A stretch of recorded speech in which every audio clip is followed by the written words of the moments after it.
concerns, staff and anybody else. But I'll call the meeting to order. It's exactly 6:30 on the start. Just a reminder that we are being recorded and the meeting will be YouTube.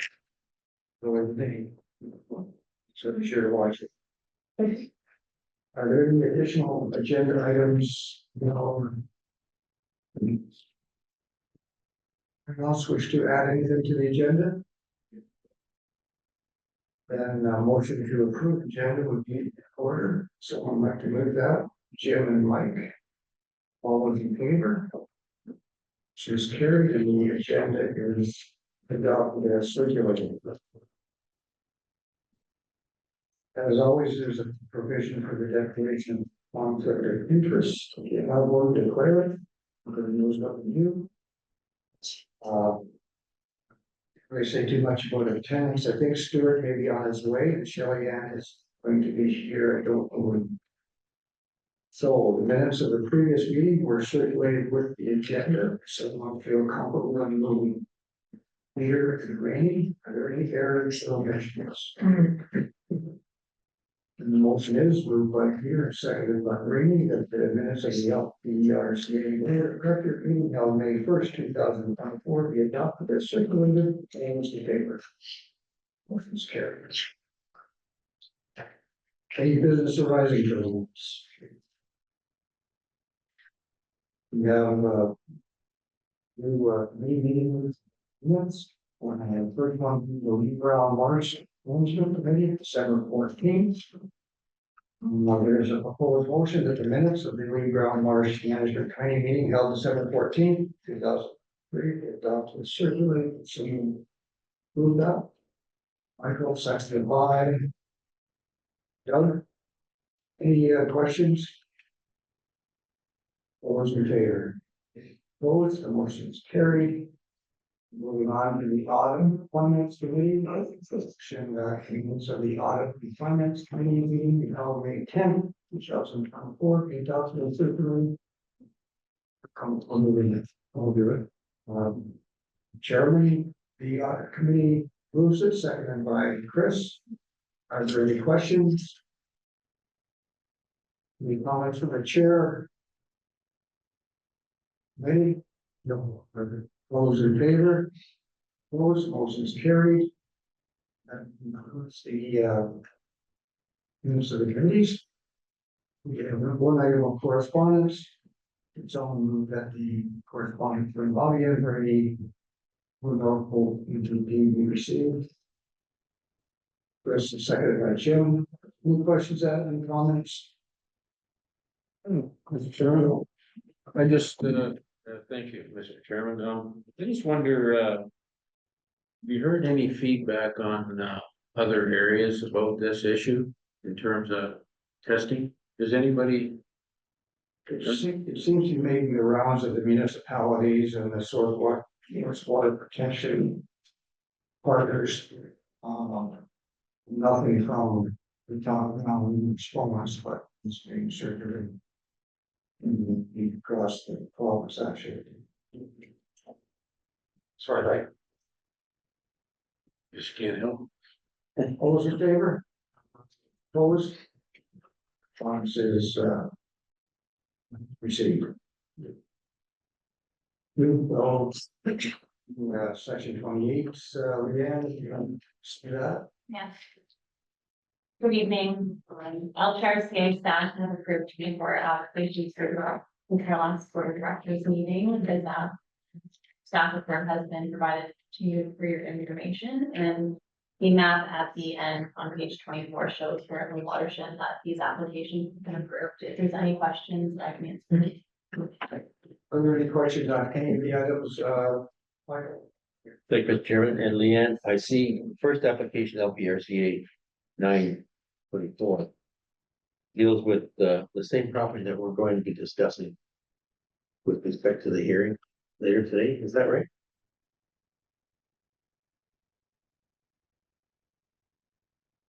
Go through the sharing. Sorry. It's the LPRCA 3223. Oh. Sorry. That's right. Yep. we're gonna discuss it later, so. Yeah. You have approved something then, or is it not approved yet? Yes, we have approved 2 permits and I'll go into a little bit more detail on that during the hearing, but yes. Okay. Thanks. Any other questions? Any of the applications? Would someone like to move board of directors receive the staff report from the section 20 permits? Randy moves it, seconded by Ron. Any final questions? All in favor? Opposed? Motion is carried.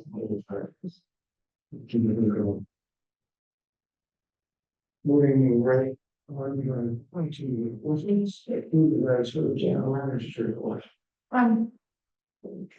Thank you, Mr. Chair.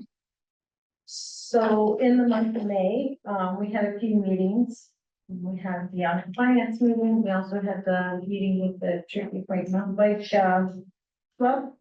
And as you heard, we also have the Lee Brown. Oh, no, not the Lee Brown, but we also had the, we did have the Lee Brown Water Management meeting. And I also have attended the Lake Erie Source Protection meeting. We did do the tour with the representative from Marsh on a risk assessment for our properties. We had volunteered to have them come out. It wasn't mandatory by our insurance company, but we thought it was be prudent. So we're waiting on the report. And then once that comes out, we'll analyze it and then bring it to the board on any suggestions that we feel we need to do as a result of that visit. It was a very good day. We took him to kind of a cross section of our properties. We looked at a dam, we looked at a conservation area, we looked at a forest track, we visited the mountain bike trail in the Ingleton track. So we get some good feedback. And well, we actually did 2 conservation areas, one where we actually had the rentals of the canoes and kayaks, and one was the other was LPRCA with the beach and just looking at, you know, the hazards related to having stairs and that kind of thing. So it was a good day. We did finally get the applications. They were delayed, but now they're going for a 2-year process. You apply by the year, but you submit them at the same time. So we have submitted quite a few applications, so we'll wait and see, because we had to also put in for the year 2. Some items, if we're successful, will be coming forward to the board at budget time to get we'll approved at meeting. So once we have the results, Safer will bring a report to update the board on projects we have going forward. I just also wanted to update the board. Some members know, but we were informed that by Betty Cheney that she's resigning as chair of the Bacchus Museum Committee. So at the next meeting, we'll have to get a new chair elected. And I think Dane also has a card for board members to sign for Betty. So, and the last item is we are having a staff event tomorrow. So we're closing the office at 2, and we're going down to Deer Creek with staff, the head office here, to go kind of have a staff event, physical team building exercise. So I think staff's looking forward to that. And we're just go down, and then we're gonna have supper there, and then everybody. So that's all I have. Thank you. Anyone have any questions of the general manager? A motion that the LPRCA board of directors receive the general manager's report for May 2004 as information. So moved by Doug and seconded by Rainey. Any final questions or comments? Over in favor? Opposed? Carried and as received. The 2024 tree planting program, Paul Gagnon is here right beside the map. Thank you, Mr. Chairman. I actually didn't mark the map up what we planned this year, but. So every year, CA staff undertake our restoration projects, which includes tree and shrub planting. And this year, when we started April 9th, we had a great early start.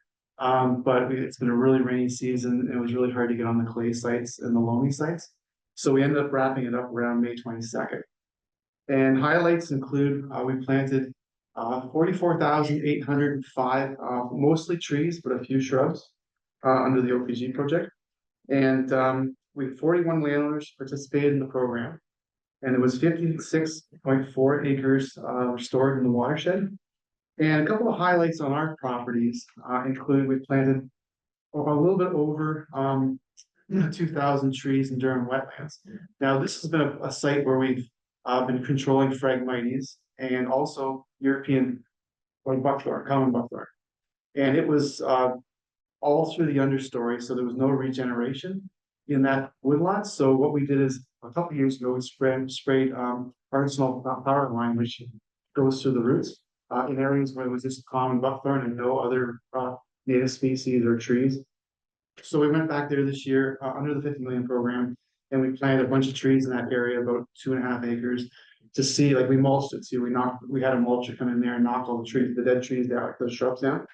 So we'll see how it works, and if it works really well, that's kind of a game plan to further restore that site and the regen associated with it. Excuse me. The other site was the Bacchus, that walnut stand, which is east of the gatehouse there when you first come into Bacchus. And we planted over 4,000 trees, almost 5,000 trees in that site. And it wasn't a really good walnut site. Like 30 years ago, they planted the walnuts. They haven't done much of anything. But what we did is we went in there, we treated a lot of the, there's autumn olive, and there's a little bit of multiflora rose and stuff, non-native aggressives also. So we treated them and we controlled the grass, and we went in there, and the scouts actually planted 1,000 of those trees on one Saturday. So it was really great. And I guess Jess informed us that we had a lot of uptake on that post. So that was really good. And yeah, so we're going to work on that. There's a lot of maintenance involved because it's an old grassy field, but we're away to the races. Any questions at all? Mike? Well, what is the process, like the game plan when you set up a site? Do you till a section of the soil, or do you just use a shovel and put a tree in there? What's the process with that planting? Well, through Chairman to Mike, it all depends on site conditions. Like ideally, we always try to get farmers to put soybeans in the site, harvest them prior to planting. So then there's very little site preparation that needs to be done. You may have to spray Roundup once for some of the annual weeds and things. Site preparation is one of the most important things when you're trying to establish trees. A grassy site, such as Bacchus, because it was sloping, there's a lot of rills in there. If we were to work it, we would cause a lot of erosion, and we would cause water quality issues in that downstream. So that's why we chose just to use herbicides to try to control the vegetation, put some rodent guards. We'll do some further herbicide to push the grass back in the fall. On clay sites, it's a different story because clay sites, you almost have to work like on an ankle uphill. So what we say is basically cultivate it like you're going to plant your crop. But if there's rain in the forecast, then you don't cultivate it hard at all. You make sure there's lots of big chunks and stuff. Because if you get it ready to go, and then all of a sudden rains the next day and you plant the day after, then you've got pavement again. So it's really site specific. Thank you. Any other questions at all? Peter? Thank you, Mr. Chair. Well, you restored near 50 acres. This year, what types of fields or counties are you restoring, and to what level is that to become a future forest, or what level the intensity of planting are you? It's a combination of really small sites, windrows, small fields. We had a 2 or 3 acre field in Wyndham. The Bacchus field was relatively large. We planted 4 acres there. It all varies, but it all depends on the objective of the landlord. Sometimes they just want windbreaks. Sometimes they have little corners of fields that they can't get the big machinery into the plant. So we plant those and the purpose of those is to eventually become part of the woodlot and have harvestable timber. Obviously, the windbreaks are for erosion, wind and water erosion. So it really depends on the landowner. Some landowners we planted just to, you know, breaks around their barns, their chicken barns and things like that. We did some by Delhi. And yeah, it's really, we look at the objective and what we do if it's in a restoration standpoint, we usually plant about 800 trees per acre. Recognizing that like if we plant them in rows, the farmer can maintain them. Like sometimes they don't maintain them, but in theory you can maintain them. If they just want habitat or for birds or for hunting or things like that, then we scatter them. And in a mature forest, you only have 40 stems per acre in a mature canopy. So we recognize like if you walk in the forest right now, there's probably 2,000, but they're everything from this small to mature trees. So we recognize there's diseases, lack of maintenance, and a whole lot of things that go on. And we plant so we plant fairly high density, but if you don't plant high enough density and you do have a fair amount of mortality, then you get wolfed out trees. And it might be great for wildlife in that, but then you don't have wood production for the first mature cycle. So we want to make sure those trees grow as straight and true as possible so that if in the future that landowner, kids, or whoever owns the property does have some marketable timber. Any other questions? Chris? Thank you, Mr. Chairman. I more of a comment. I'll mix in the question, but we work with all through the olive program, and we've done all sorts of different things where you plant the poppers around the hardwoods, and the poppers actually have them in roost crop. And you can take them on a 20-year, and I'm planting with good straight growing timber, and then something that we do under LPRCA for the same type of job where you make it fit with the existing woodlots and it'll blend in 20 years and you know, don't plant 50 acres of good productive farmland. It's all in the nooks and crannies. Shouldn't that something we do here? Yeah, Mr. Chairman, Chris. Yeah, it's really interesting because we played around with this for a number of years since the early 2000s. And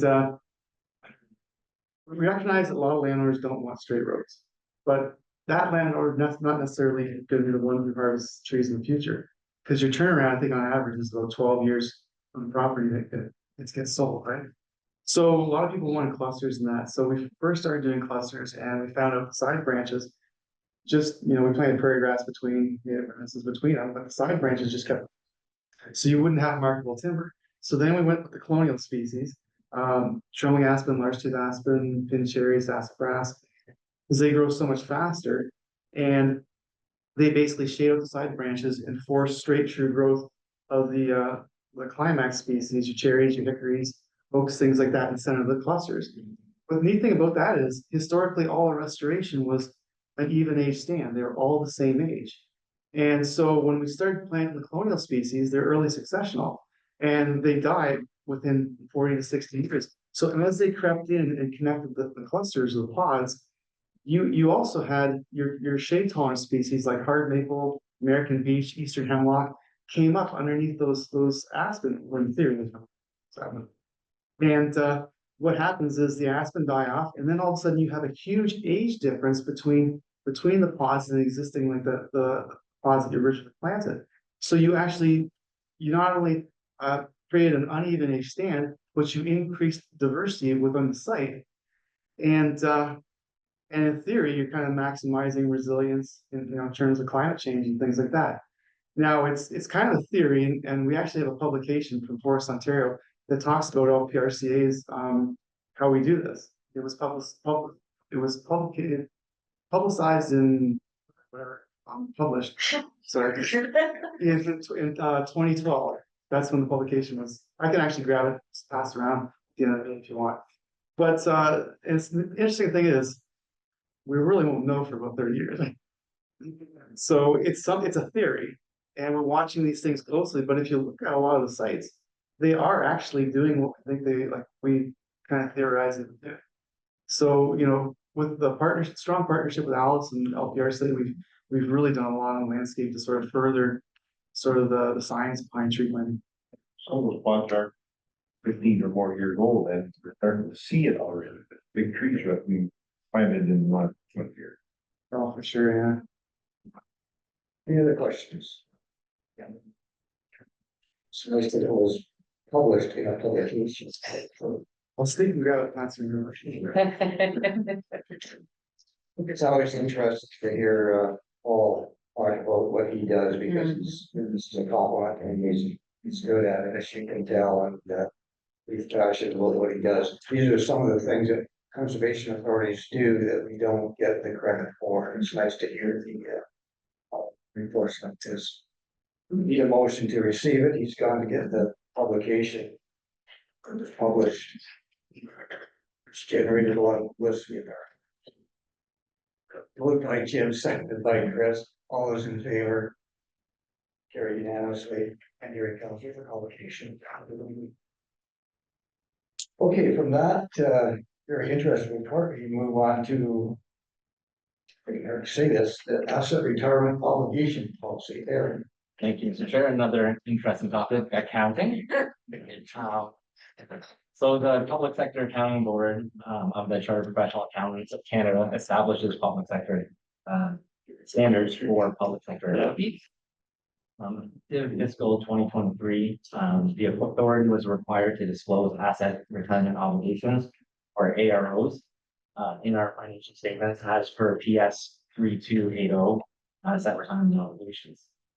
The draft policy attached was presented to the Finance and Audit Committee on May 10th, and the committee recommended the policy be presented to the Board of Directors for consideration of approval. The objectives of this policy is to specify the accounting treatment for asset retirement obligations, so the users of our financial statements can identify information regarding assets and their end-of-life obligations. The purpose of this document is to ensure that the authority conforms to PS 32 asset retirement obligations. The policy identifies conditions in which the authority would be required to specify actions to retire certain tangible capital assets.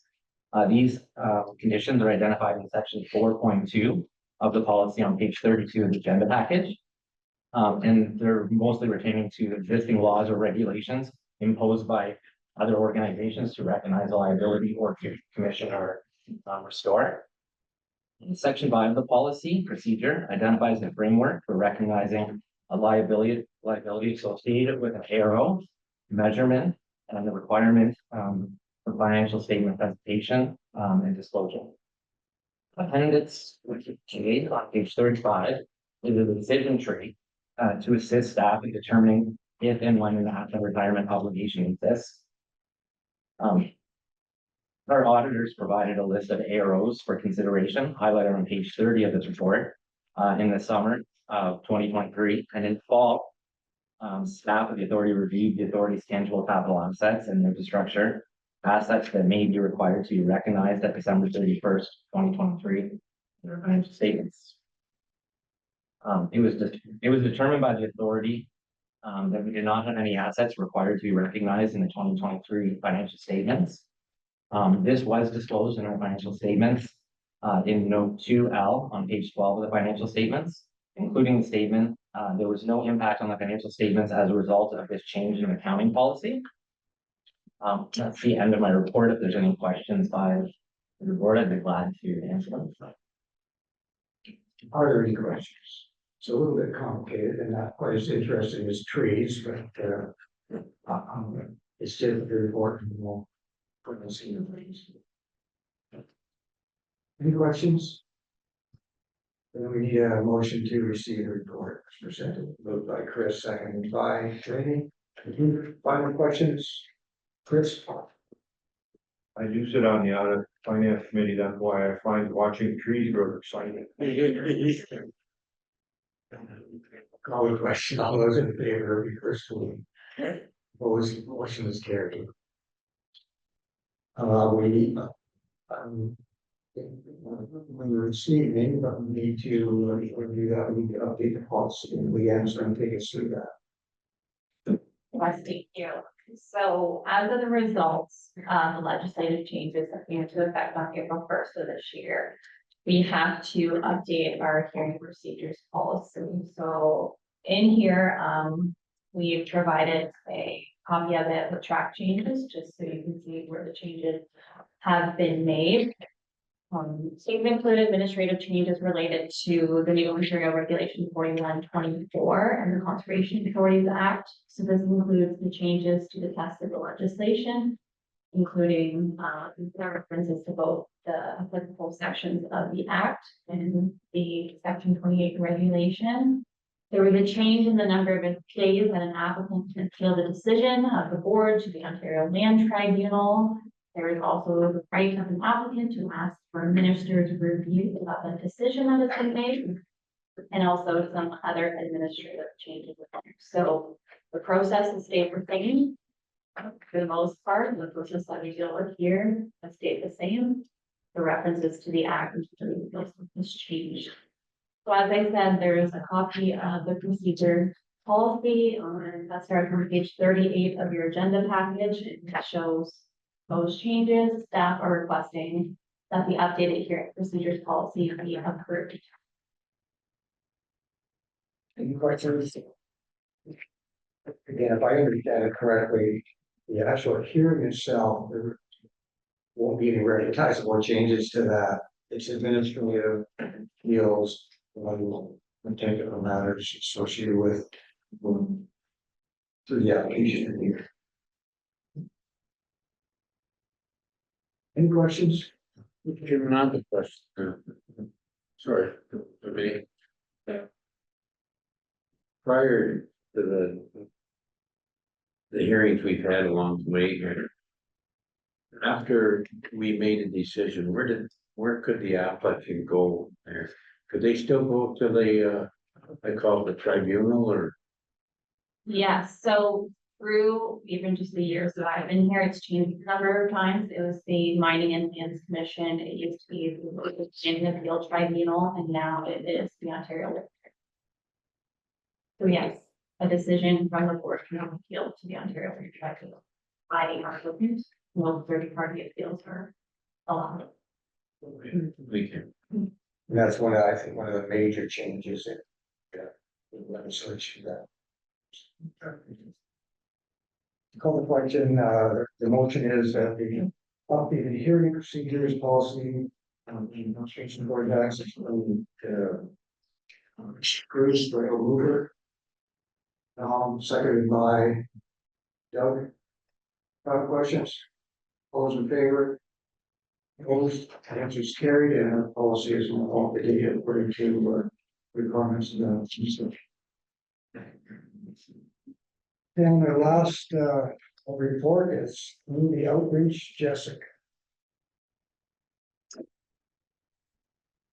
Thank you. From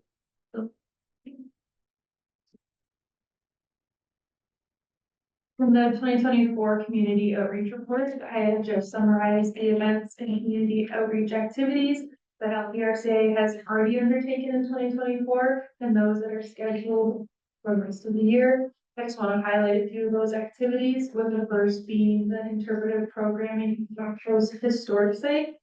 For the first year, we've made a public calendar outlining the times of our different interpretive programming activities taking place at Bacchus. I provided you a copy of the June calendar for your viewing. That calendar can also be found on our website, along with the July and August schedule as well. With this, we are hoping to see increased engagement and participation from the public, since there is a calendar readily available. And we will also be the next event is Open Programs, which we are also attending for the first time. We will be setting up an educational and informational booth at Turtle Fest on June 14th and 15th, so next Friday and Saturday. We will be promoting our campgrounds, our watershed, and the 1812 event. We also invited St. Clair Region Conservation Authority to join us at the festival, since they do a lot of work with turtles, it kind of makes sense. And they agreed, so they will be joining us for those days. The next event is the Deer Creek Children's Fishing Derby that is scheduled for August 10th, and it's coming along smoothly. Norfolk County will be in attendance, and MNRF will also be in attendance. The last event that I want to touch on is the War of 1812 reenactment. After a break, it's coming back and it's set to take place from the sixth to the seventh of September. With actual reenactments happening the seventh, eighth. The Crown Forces North America Group will be facilitating the actual reenacting component of the event and also assisting with some of the organizing. We are still collecting donations for this event, but we are making progress to our goal of $2,000. And 92.1 Light Radio Street Team is going to be covering the event as part of our campaign green. And then lastly, regarding the authority's online presence via social media, we have begun building a more structured and consistent social media strategy and plan. We are posting more consistent approximately 3 times a week, give or take. And with the authority participating more actively on our social media platforms, we have seen growth in our engagement and in our following, which you can see in the analytics summary that I've provided in the report. And we believe this growth can be attributed to the increased consistency, the introduction of the short reels we've been working on, and really taking the time to analyze what's working with our following and what's not, and adjusting the plan. So if you have any questions, I'll take meetings. Very good questions. Any comments? We had a comment.